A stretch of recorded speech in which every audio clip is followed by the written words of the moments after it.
Star News Az. Bizimlə hər şeydən xəbərdar olacaqsınız. Müğənni Fədayə Laçın Zeynəb Xanlarovanın repertuarından daha bir mahnı səsləndirib. Müğənni sosial media hesabında bu sözləri qeyd edib. Mahnını eşidən kimi ilhamlandım. Girdim YouTube kanalına, mahnını tapdım, yazdım, öyrəndim. Sözləri Nüsrət Kəsəməllinin, musiqisi Dünyanın və mənim Zeynəbim Xanlarovanındır.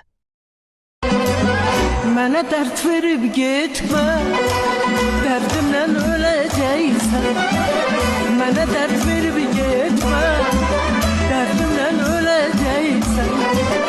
Hara baxsan, hara baxsan, hara baxsan, sən məni görəcəksən.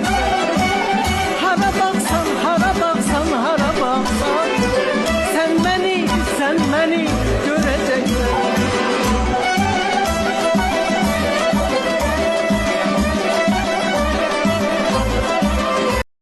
Mənə dərd verib getmə, dərdimdən öləcəksən.